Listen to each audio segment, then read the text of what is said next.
welcome to the Evercade Retreat. My name is Gene Joke, and today I'm just discussing my thoughts on the latest carts that we've had for the Evercade. Starting off with the Tomb Raider collection. These are ones I have nostalgia for. I played through and completed Tomb Raiders 1 and 2 back in the day, although I only played a demo of Tomb Raider 3. So far I have played through and completed Tomb Raider 1 and I absolutely loved it. Really enjoyed going back to it. I think it holds up remarkably well. As long as you can embrace the fact that the tank controls give you more precise and considered controls, which really heighten the exploration aspect. You know, when it's a challenge to navigate things, you've got to be precise. That's where the gameplay is, not in sort of casual shooting or jumping around platforms, looking impressive but not really doing anything to actually work at it. The Thalamus collection I have nostalgia for. I played a number of these games back in the day and I really liked them. And many people discussed this privately, saying it'd probably be the best Commodore 64 collection so far. And for fans, people with nostalgia for these games, absolutely, yeah, there's a good chance that'll be the case. For everyone else, I think this is possibly the weakest Commodore 64 collection. For anyone not familiar with these games or not willing to put the effort into them, I think it could turn them off. And there's a number of games here which they'll just be like, oh my god, this is rubbish. Nope, done. So yeah, I think this is definitely going to be a divisive card. Then we have the Blood Omen collection, the Legacy of Kain collection, with Blood Omen, Legacy of Kain and Legacy of Kain Soul Reaver. Once again, I played both these games back in the day and finished them back in the day and absolutely loved them. So far, I am about midway through Blood Omen, Legacy of Kain and absolutely loving it. I've had a bit of a play on Soul Reaver, because I played it on the Dreamcast back in the day, but this plays pretty much as well. It's a little bit lower res, there's a few differences, but for the most part it's the same game and it's still a fantastic game, well, so far anyway. And lastly we have the Bitmap Brothers collection Volume 2. This is a collection I was really hoping that would come out at some point, although I was beginning to think maybe it wouldn't happen. So there's a lot of nostalgia here for me.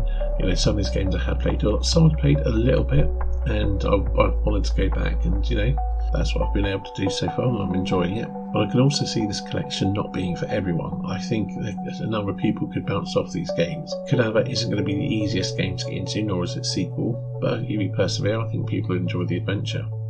The Chaos Engine 2 is a departure from the original, might disappoint people, and so for people coming new into it, they might find it a bit difficult or unappealing. So once again, I don't think this is going to be a collection for everyone, but for fans of the Bitmap Brothers or Amiga fans, they're going to lap this up, just like I am. We've got some more carts coming soon. We've got the Turplan Collection 3 and Data East Arcade 2. I've played a few games off each of these before. Turplan Collection 3 I think is going to be an absolutely fantastic cart. You know, as far as arcade carts go, I think people are going to love it, as long as they like shoot 'em ups anyway, but there are some very good shoot 'em ups on this one. Data East Arcade 2, I've got mixed feelings on this.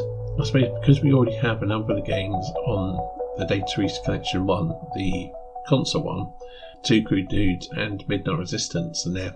So I think those repetitions might hinder it. It'll be interesting to see how they compare to the console versions, which I'm much more familiar with. Then there's a few games which, honestly, I don't think are that good from what I've played of them. Edward Randy I think is going to be quite entertaining. I've played a fair bit of that. And Last Mission seemed like quite fun. Yeah, so basically the rest of the games I just haven't really thought that much of what I've played of them. Now that might change when I play them properly, but I think this one might be a disappointment to a number of people. But, you know, time will tell. Overall, I've liked the cartridges we've had and I'm looking forward to what's coming. We don't know what's coming next, so hopefully that will be announced soon, because, you know, I'm interested. I think it'll be something quite impressive because it's December releases, so they'll be getting the holiday sales in. So there's my thoughts on the most recent collections and what's upcoming. Hopefully, you know, this is useful or interesting to you. There will be full videos on them coming before long. I think the Legacy of Kain collection will be the first of those. It's got the fewest games for me to play through and complete again. So yeah, expect something before long, but there's plenty more videos coming. Anyway, I hope you like this fairly short video, or maybe not so quick there.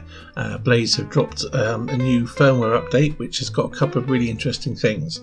In the patch notes it mentions that there is cart stability fixes, and although it didn't help my one slightly iffy cart that doesn't work on my VS but works in everything else, I have seen already on Discord one chap who had a broken or a non-working Duke Nukem cart and it is now working. So I think that's really promising. Or I think a lot of people want to try their non-functioning carts, the ones they've had problems with. Fingers crossed, this is a really good sign that the stability and bricking of carts is perhaps coming to an end and there'll be a better sense of reliability there. Anyway, The other side of the good news or interesting news is the game of the month itself, which is Flea 2 by Low Tech Games. I'm a big fan of the first Flea and Take Bone Disco Puzzle and Choo Choo Mimic, the other games they've done, and this is no different. So far I've played about 25 of the levels. It's certainly quite challenging, but it hasn't taken me too long to get into the swing of things, but it is quickly ramping up in difficulty. But yeah, so far so good. I'm not sure how much I'm going to do while it's game of the month, or if I'll wait for the cart release to really dig deep into it. We shall see. I mean, it's only been out a few hours now, so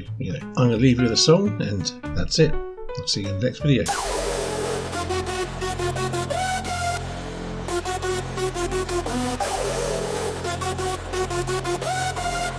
If you like shoot 'em up, say pew pew pew. Hey, hey, hey.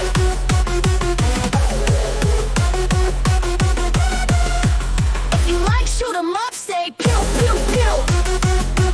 Hey, hey, hey.